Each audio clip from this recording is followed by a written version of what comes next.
One trip we took this year was to Dollywood in Tennessee. Jack's brother lives nearby and he's a season pass holder. He was able to go check out all of their Christmas festivities and he has agreed to show us the highlights today.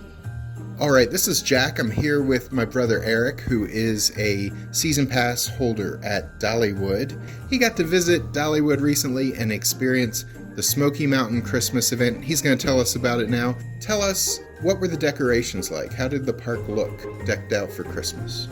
Well, if I were to say festive, that would be an understatement. The decorations were so well done. From the minute you arrive at the front gate of the park, Dolly went big. There were floral arrangements and lights, and even during the daytime when we got there, everything just looked magnificent and lush and just so well done. And then, of course, as the sun went down, the lights were on. Some were twinkling. So many different sections of lights and styles of decorations.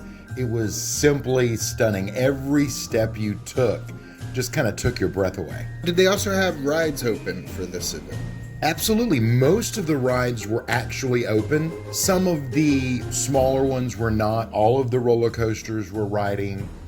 Some of the indoor rides were there. And of course, the big Dollywood train was going, which we got to experience. It's one route. It literally goes up the mountain, circles around, and comes back. That allows you to see all of Dollywood in kind of its glory. So you got to see all the decorations in the different sections. And then at the top of the mountain, there was that snowman and a little bit of lights up there around the top where they were blowing the train whistle, and got to see a little bit of wildlife. But really, it's just a relaxing ride. A little chilly that day, but it was a relaxing ride around the park up to the top of the mountain and back. Takes about 30 minutes. Extremely enjoyable and fun to look at. All right, I wanted to ask you about some of the shows. You got some footage, for instance, of one called "'Twas the Night Before Christmas." How was that show? It was simply fantastic. "'Twas the Night Before Christmas" was the last show we got to see. And it told the story of a family trying to get their children home for Christmas. One's in the military, one's at college. They both encounter different things where they can't get home. The sub-story is actually told by three mice, obviously not real mice, but actors, who brought kind of a different view of what they were looking for, because the mice are only concerned about food. Obviously, they want to get some of the cookies that were being baked. Great music, fantastic singing and dancing, and simply a great way to end the night.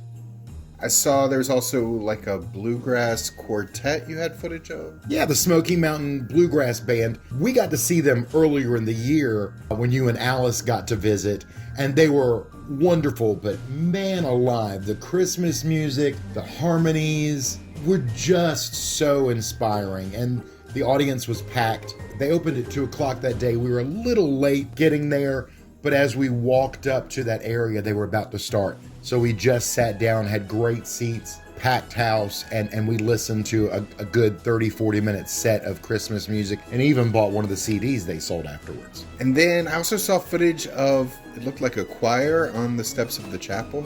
There is a chapel there on Dollywood's property. They actually hold worship services on Sunday morning for the public, as well as their cast members and employees there. So in the evenings, they had a lot of beautiful decorations that were candle oriented, and the choir comes out and sings about 8 or 9 arrangements a cappella of Christmas carols, traditional Christmas hymns. Perfect area for it right outside the front of the chapel. What would you say you liked best about the Christmas festivities at Dollywood? Dollywood truly kind of went above and beyond, and each section of the park kind of seamlessly went to the next park. There was one section going from the chapel to the large Christmas tree, where there was a light show on the tree with Christmas lights.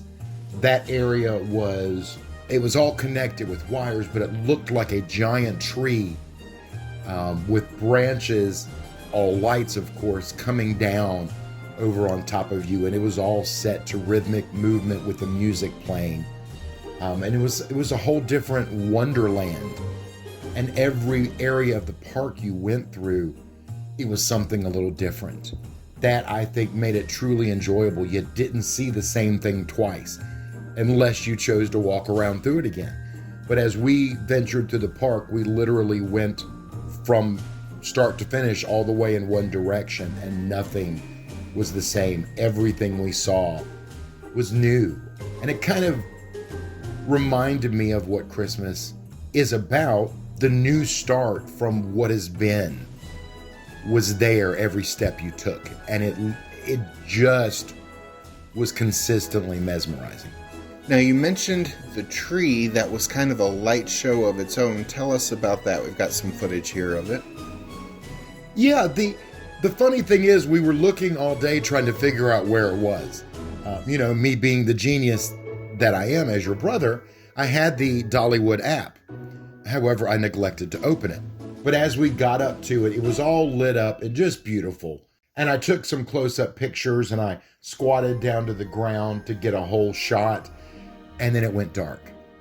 The music began, and the lights started swirling and changing. So I plopped right there in the front of everybody on the ground and just got to video pretty much the entire show. And it told the story of Brother Bear, which you'll see in some of the video. It was very much a Christmas story, kind of based in nature. But the story was told through all the lights on the tree. But it was totally inspiring. And at the very end of it,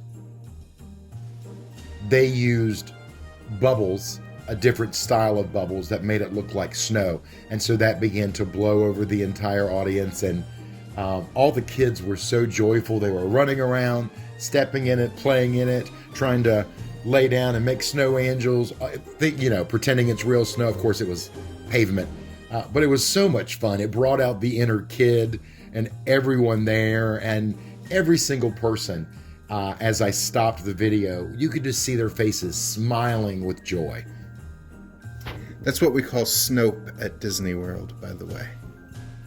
Okay. So, there's, in the midst of the Snope that fell, I noticed there was an appearance by Santa Claus himself.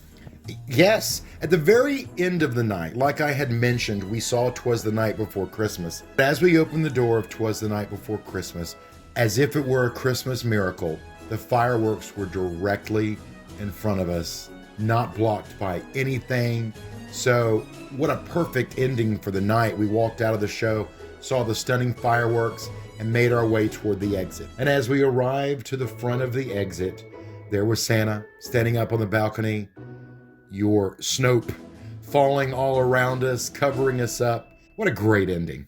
That was an amazing ending, and I think we'll end our video here too.